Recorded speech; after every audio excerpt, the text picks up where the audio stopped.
Assalamualaikum warahmatullahi wabarakatuh. Halo semuanya, perkenalkan nama saya Marieta Saskia dengan NIM 0602128232841 dari Universitas Sriwijaya, Fakultas Keguruan dan Ilmu Pendidikan, Program Studi Pendidikan Bahasa dan Sastra Indonesia angkatan 2023. Di sini saya akan memaparkan hasil dari analisis buku teks Bahasa Indonesia kelas 10 Kurikulum Merdeka karya Yadi Mulyadi dan W.K. Ningsih menggunakan teori BSNP berdasarkan dua aspek, yaitu aspek kelayakan penyajian dan juga aspek kegrafikan. Sebelumnya, yang terhormat Ibu Dr. Zahra Alwi MPD dan Ibu Halidatun Nuzula MPD selaku dosen mata kuliah Telaah Kurikulum dan Buku Teks. Video ini bertujuan untuk memenuhi tugas akhir mata kuliah. Baiklah, langsung saja ke pemaparan hasil dari analisis buku teks Bahasa Indonesia ini. Nah, yang pertama itu pada bab 1 pendahuluan, di mana pada bab 1 ini terdapat latar belakang, identitas buku, rumusan masalah, tujuan, dan juga manfaat dari analisis buku teks ini. Nah, bisa teman-teman lihat dari identitas buku ini di sini. Nah, yang pertama terdapat judul buku. Nah, judul buku dari buku Bahasa Indonesia ini adalah buku Bahasa Indonesia untuk SMA, MA, SMK, MAK kelas 10 dengan pengarang Yadi Mulyadi dan W.K. Ningsih, editornya Ani Andriani, dan desain sampul oleh Wawan Abdul Aziz, serta percetakan HPS 2 Color, dan juga penerbitnya Irama Widya. Ukuran buku 19 x 26 cm. Tahun terbit 2022 dan juga kota terbit Bandung. Jumlah halaman terdapat 284 halaman. Nomor ISBN 978 623 205 6169. Nah, selanjutnya itu terdapat rumusan masalah. Yang pertama itu adalah bagaimana kualitas buku teks Bahasa Indonesia untuk SMA, MA, SMK, MAK kelas 10 ini berdasarkan aspek kelayakan penyajian dari teori BSNP. Yang kedua itu ada bagaimana kualitas buku teks Bahasa Indonesia kelas 10 ini berdasarkan aspek kelayakan grafikan dari teori BSNP. Selanjutnya terdapat tujuan dari analisis buku teks ini. Selanjutnya ada manfaat dari analisis buku teks ini. Selanjutnya pada bab 2 yaitu tinjauan pustaka. Nah, di sini terdapat teori yang relevan dan juga penelitian terdahulu yang relevan.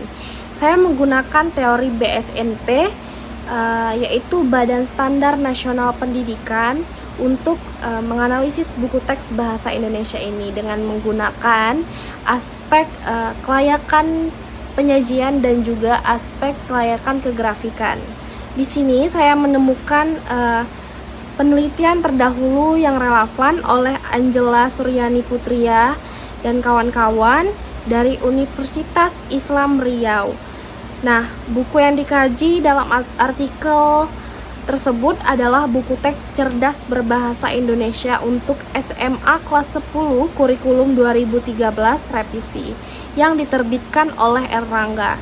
Nah, penelitian ini berfokus pada analisis kelayakan penyajian dan juga kegrafikan buku teks Bahasa Indonesia yang bertujuan untuk menilai penyajian materi serta visualisasi yang mendukung pemahaman siswa berdasarkan standar yang ditetapkan oleh Badan Standar Nasional Pendidikan BSNP tadi.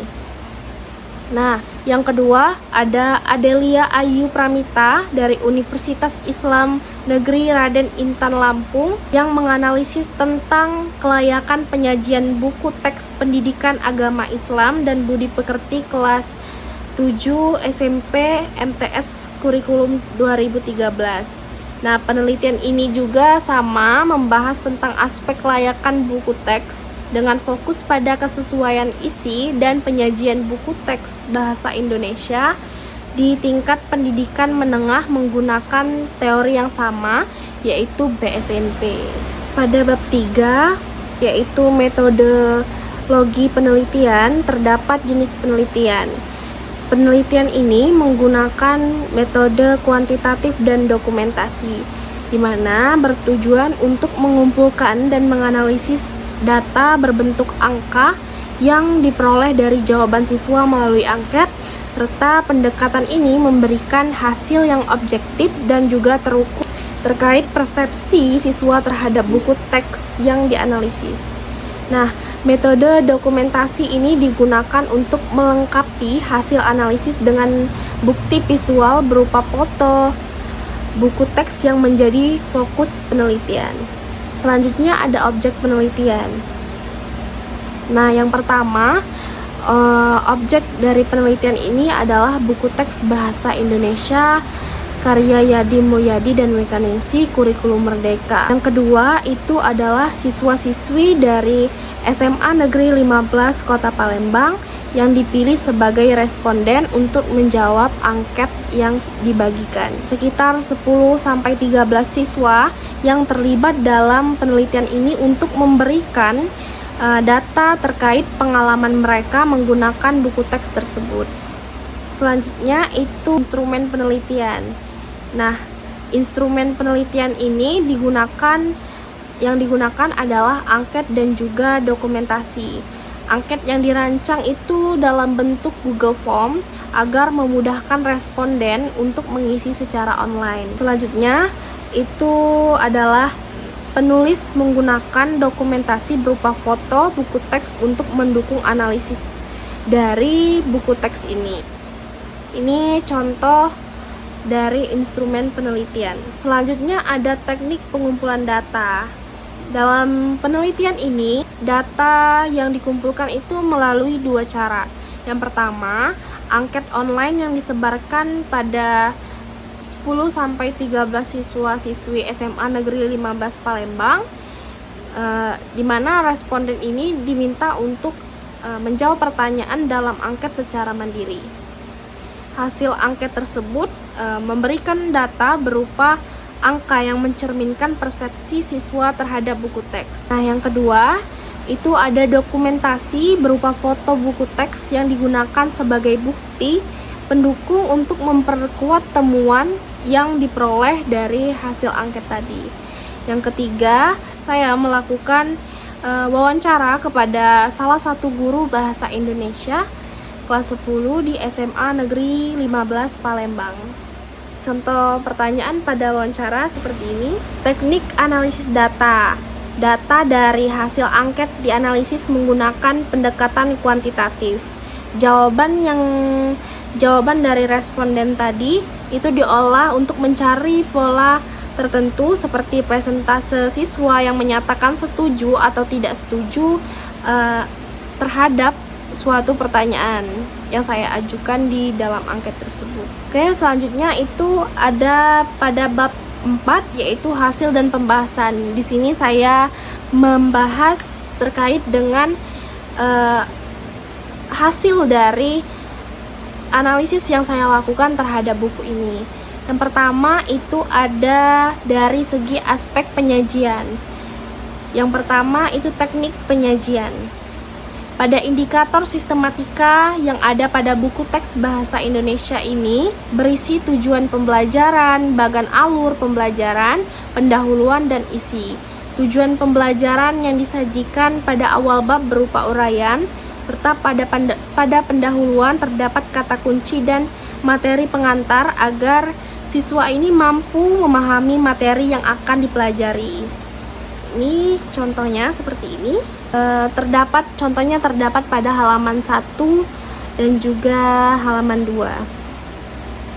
Selanjutnya pada indikator keruntutan penyajian yang ada pada buku teks bahasa Indonesia ini, yaitu keruntutan konsep yang dimulai dari konsep yang konkret ke konsep yang abstrak. melalui tahapan menyimak, menganalisis, menulis, menyajikan, dan mengapresiasi terdapat pada setiap bab halaman. Nah, pola yang saya sebutkan tadi membantu siswa untuk memahami materi secara bertahap, mulai dari pengenalan dasar hingga aplikasi kreatif dan apresiasi mendalam. Nah, selanjutnya ada indikator keseimbangan antar bab pada buku teks Bahasa Indonesia kelas 10. Pada jumlah halaman setiap bab berkisar antara 30 sampai 37 halaman. Pada bab 1 memuat 30 halaman, pada bab 2 memuat 30 halaman, pada bab 3 memuat 36 halaman, pada bab 4 memuat 31 halaman, pada bab 5 memuat 33 halaman, pada bab 6 memuat 37 halaman. Contohnya seperti ini. Selanjutnya itu ada penyajian pembelajaran.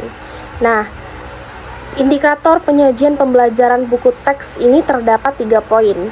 Yang pertama itu berpusat pada siswa, mengembangkan keterampilan proses dan memperhatikan aspek keselamatan kerja. Yang pertama tadi, indikator berpusat pada siswa. Pada buku teks Bahasa Indonesia kelas 10 ini menggunakan model pedagogi genre atau tahapan membangun konteks, pemodelan, pembimbingan, dan pemandirian. Soal-soal dalam buku teks ini terdapat pada bagian-bagian aktivitas, baik soal individu maupun kelompok, asesmen kompetensi, dan lain-lain. Contohnya seperti ini.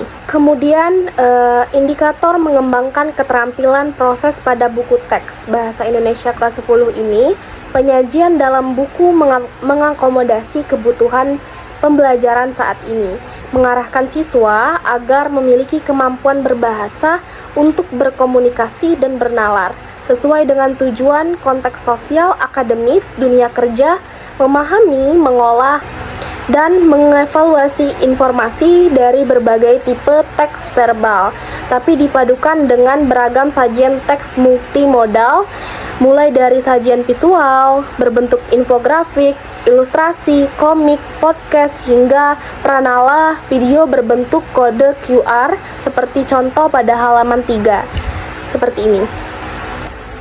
Next, indikator memperhatikan aspek keselamatan kerja. Pada buku teks Bahasa Indonesia kelas 10 ini terdapat pada kegiatan observasi dan eksplorasi yang ada untuk melakukan proses yang aman dilakukan oleh siswa. Bahan dan kegiatan yang dilakukan tidak membahayakan dan memang cocok untuk dilakukan oleh seorang siswa. Contohnya itu terdapat pada halaman 11 buku teks Bahasa Indonesia kelas 10. Nah, selanjutnya itu ada kelengkapan penyajian materi.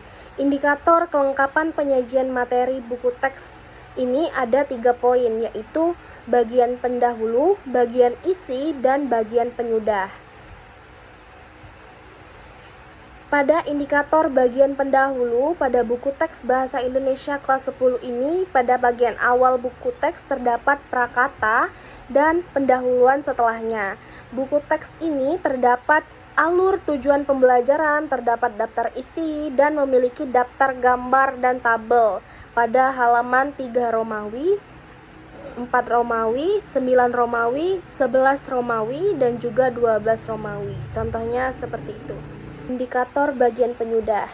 Pada buku teks Bahasa Indonesia kelas 10 Kurikulum Merdeka ini, karya Yadi Mulyadi dan W.K. Ningsih, dilengkapi dengan halaman glosarium, daftar pustaka, indeks, serta biodata penulis terdapat pada halaman 273, 277, 281, 271. Dari segi kegrafikan, aspek kegrafikan, di mana terdapat yang pertama itu ukuran format buku, desain bagian kulit, desain bagian isi, kualitas kertas, kualitas cetakan, dan juga kualitas jilid.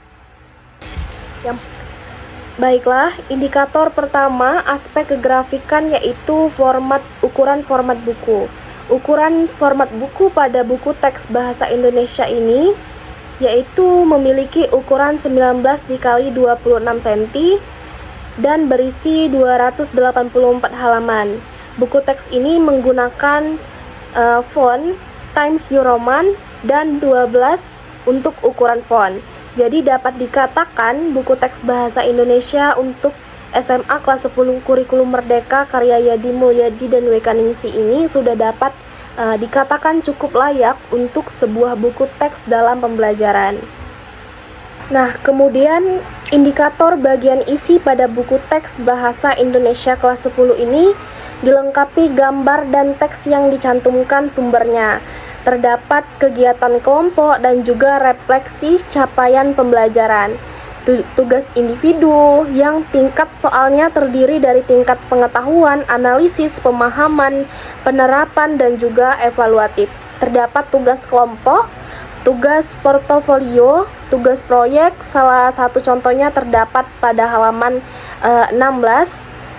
Adapun rangkuman di akhir setiap bab. Selanjutnya yaitu desain bagian kulit. Indikator kedua, aspek kegrafikan yaitu desain bagian kulit. Desain bagian kulit yang terdapat pada buku teks bahasa Indonesia untuk SMA ini menggunakan kombinasi elemen visual yang sederhana namun informatif. Desainnya mencakup penggunaan warna hijau yang dominan, gambar-gambar yang relevan untuk mendukung isi buku, serta tata letak yang bersih untuk menarik perhatian siswa.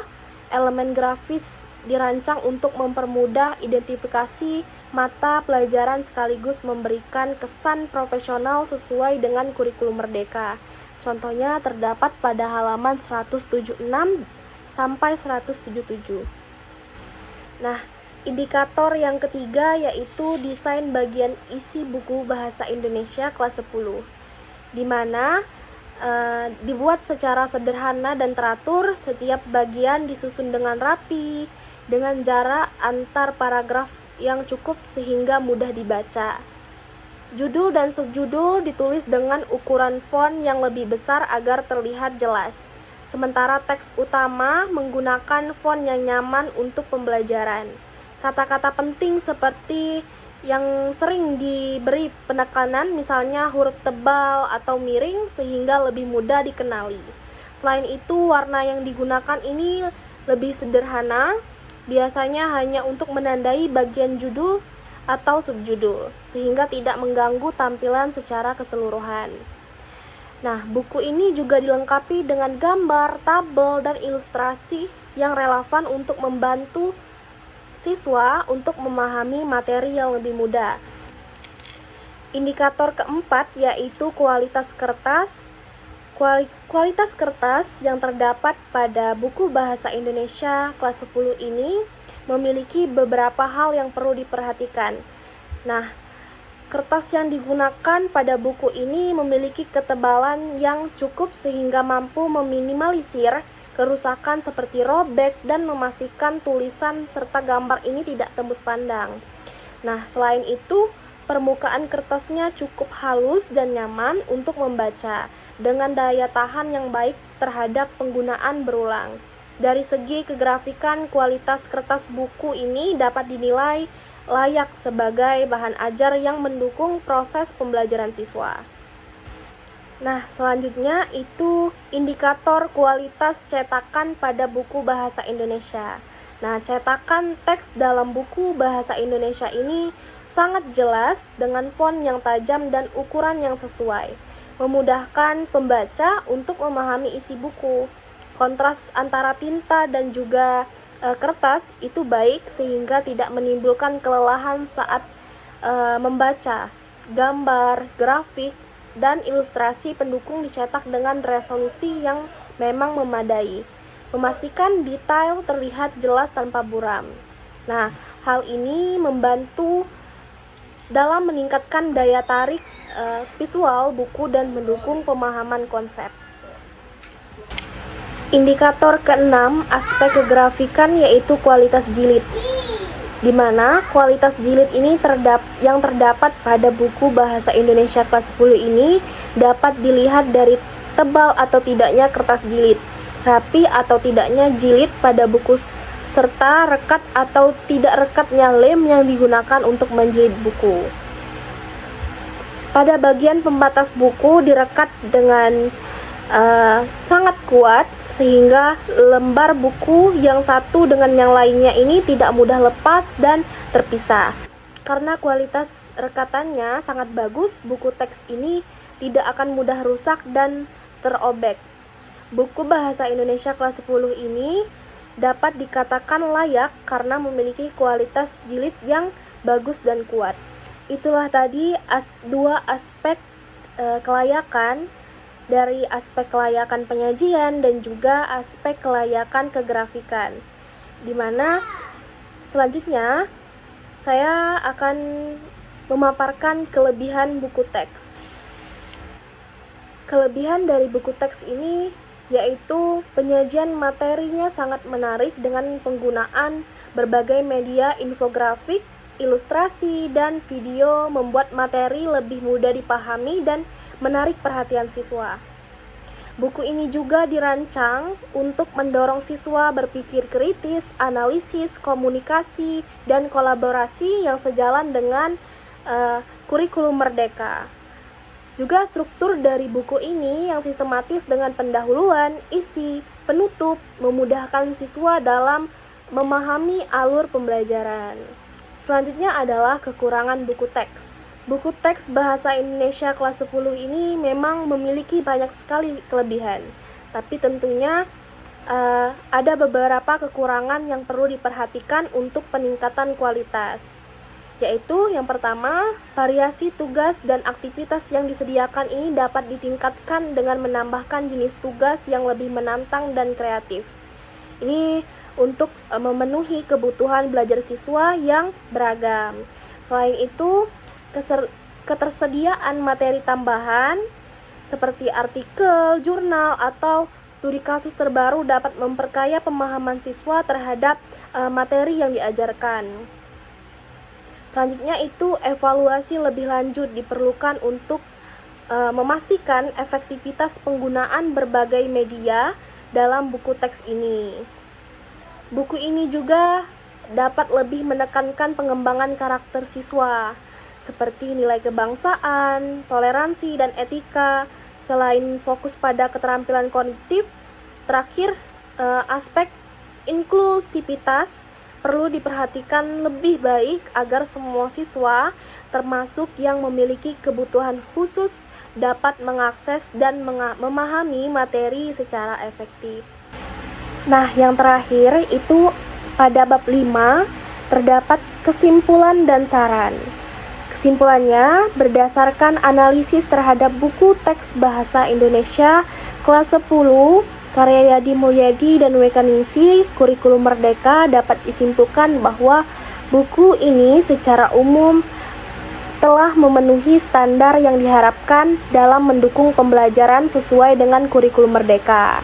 Buku ini memiliki keunggulan yang berupa penyajian materi yang menarik dengan media yang variatif, fokus pada pengembangan keterampilan berpikir kritis dan kolaborasi, serta struktur penyajian yang sistematis, kualitas grafis yang baik, dan daya tahan buku yang menjadi nilai tambah.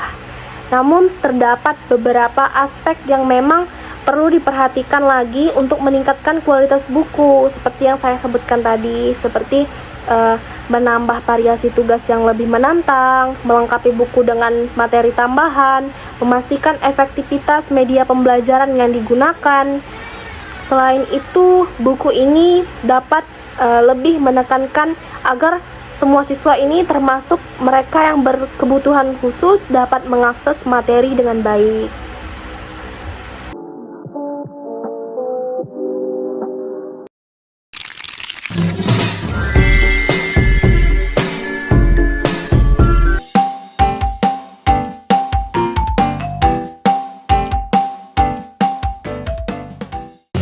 Baik Ibu, sebelumnya perkenalkan, nama saya Mariata Saskia dari Universitas Sriwijaya, Fakultas Keguruan dan Ilmu Pendidikan, Program Studi Pendidikan Bahasa Indonesia.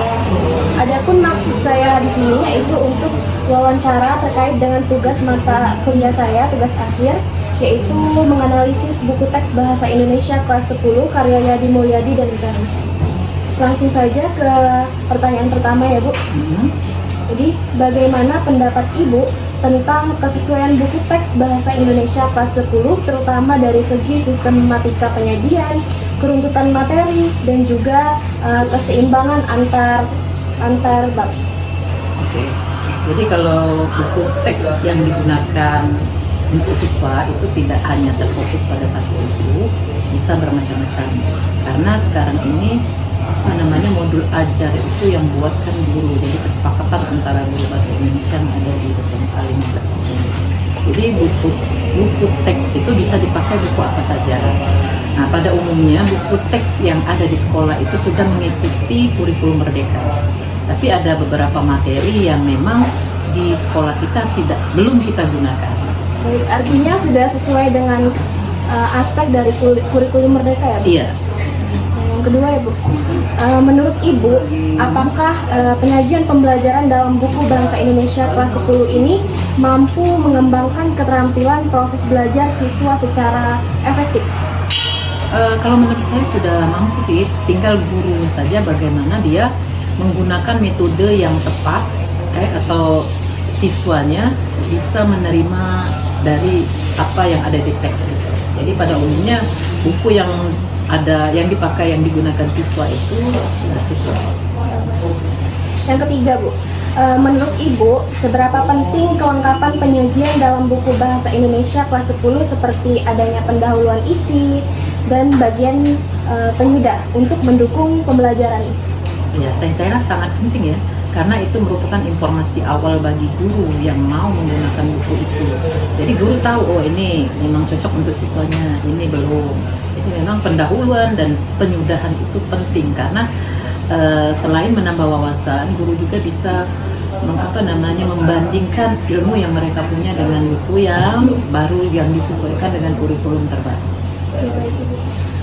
Ini pertanyaan terakhir Bu, seberapa penting penggunaan format buku yang terstandar seperti desain kulit yang menarik dan ilustratif, kualitas kertas yang baik, cetakan yang bersih dan jelas, serta penjilitan yang kuat dalam meningkatkan kualitas buku teks bahasa Indonesia untuk siswa SMA? Ya, kalau saya rasa penting juga ya, karena kalau kualitas buku itu baik ya, kemudian tulisannya jelas, terus gambarnya itu menarik, siswa kan senang. Jadi mereka punya semangat, punya keinginan untuk membaca buku. Baik, artinya sangat penting ya Bu, Sangat kualitas penting. kertas yang baik itu. Ya. Oke, itu saja Bu, terima kasih.